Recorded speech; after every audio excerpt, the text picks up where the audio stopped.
ఏకస్తతా సర్వభూతాంతరాత్మ దేహో దేహో అంటే అన్ని దేహాల్లో ఏకః సర్వభూతాంతరాత్మ వర్తతే.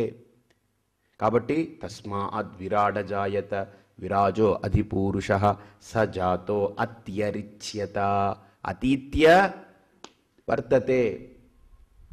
అంతటా నిండి నిబిడీకృతమై ఉన్నాడు, అన్నిటికీ అతీతమై కూడా ఉన్నాడు.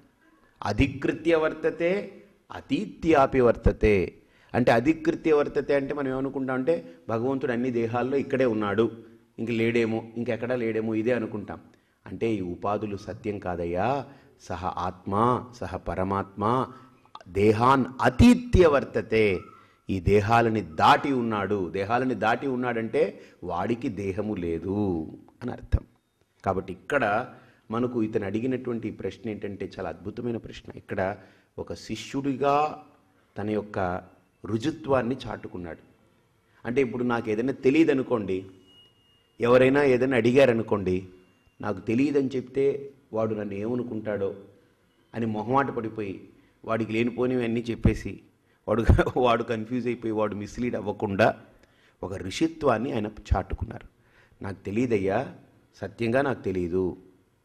అతను నమ్మలేదు. నువ్వు ఇంత గొప్పవాడివి, నీకు ఇంత ఒక తపస్సంపన్నుడివి, ఇంత ఇది ఉంది, నువ్వు తెలియదంటున్నావా, నేను నమ్మలేను అని అతను బాధపడితే హిరణ్యనాభుడనేటువంటి రాజపుత్రుడు వెంటనే ఇతనికి ఇతనికి చెప్పాలి మనం, నన్ను చూసి నా గడ్డాలు మీసాలు అన్నీ చూసి నాకు అన్నీ తెలుసని అనుకుంటున్నాడు, ఈ విషయమేమో నాకు తెలియదు, వీడు అడిగిన ఈ ఒక్క విషయం నాకు తెలియట్లేదు అని అప్పుడు వెంటనే అతను చెప్పాడు. ఎవడైతే తనకు తెలుసుండి ఆ విషయాన్ని ఎవరైతే వినయంగా అడిగితే, ఒక శిష్యుడిగా వచ్చి అడిగితే దాన్ని తెలుసుండి కూడా చెప్పకపోతే వాడికి సమూలం మొత్తం నాశనమైపోతుంది, శుష్కమైపోతుంది. అంతా కూడా అన్నీ కూడా పరిశుష్యతి. సమూలహావా ఏషః పరిశుష్యతి.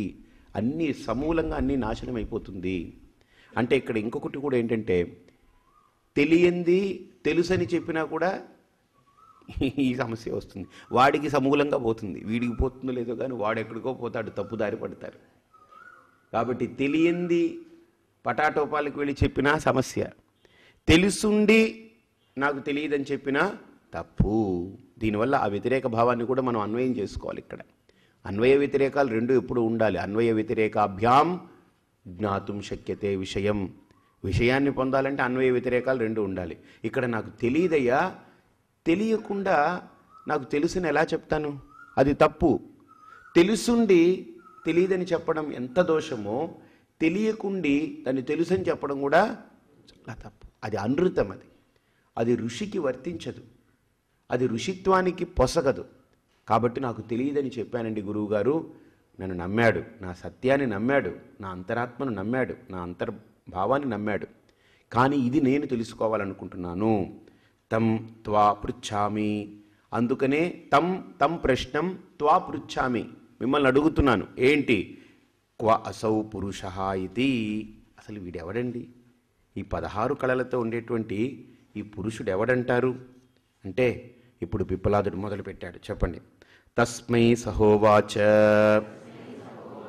ఇహ ఏవ అంతః శరీరే సౌమ్య సపురుషః యస్మిన్ ఏతాః షోడశకళాః ప్రభవంతీతి. ఎక్కడైనా ఉపనిషత్తుల్లో సౌమ్య అనే శబ్దం వాడితే గురువుగారు ఎంతో సంతృప్తి పొందినప్పుడు పిలుస్తారు. మనం పిల్లల్ని మామూలుగా వాడి పేరు ఏదో రఘు అని ఉంటుందనుకోండి, రే రఘు ఇట్రారా, ఇట్రా అంటాం. అదే మనం ఏంటో కొద్దిగా ఆనందంగా కొద్దిగా హ్యాపీగా ఉన్నప్పుడు, రే నాన్న బుజ్జి ఇట్రారా అంటే అప్పుడు పేరు పెట్టి పిలవం. ఒక ప్రియమైనటువంటి పలుకు మనలో నుంచి వస్తుంది. ఆ ప్రియమైన పలుకు అంతేనా కాదా? ఇప్పుడు అలాగనే మనల్ని అభిమానించారనుకోండి, ఎవరైనా గురూజీ అన్నారంటే అభిమానించారని అర్థం. అర్థమైందే? ఆ ప్రియం, అది ప్రియత్వం. అది అలాగనే ఒక వాత్సల్యం, గురువుకు కూడా శిష్యుడి పట్ల వాత్సల్యం ఈ ఉపనిషత్తు తెలుస్తుంది. సౌమ్య, అర్థమైందే? సౌమ్య అనంటే శుద్ధమైన మనస్తత్వం కలిగినటువంటి వాడు. సౌమ్యుడంటే ప్రశాంతంగా ఉన్నాడని కాదర్థం. ఓ గుడ్ ప్లీజ్ వన్ అంటే చూడడానికి అందంగా ఉన్నాడని కాదు, బా సౌమ్యంగా ఉన్నాడని. సౌమ్యంగా ఉంటే లోపల ఏమిటో వాడు ఏమో ఆలోచిస్తూ కూర్చుంటాడు. అలా అని కాదు, బాగా ఎర్రగా ఉన్నాడండి, బుర్రగా చాలా ఇదిగా ఉన్నాడని మనం అలా అనడానికి లేదు. సౌమ్య అని అంటే ఇక్కడ ఆయన రుజుత్వాన్ని చాటుకున్నాడు కదా, నాకు తెలియదయ్యా అని సత్యాన్ని చెప్పాడు కదా, అందుకని గురువుగారికి ఆనందమైపోయింది.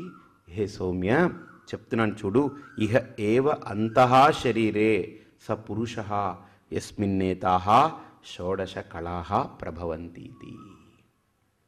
ఇప్పుడు ఇక్కడ ఒక విచారణ జరగాలి, మీమాంస.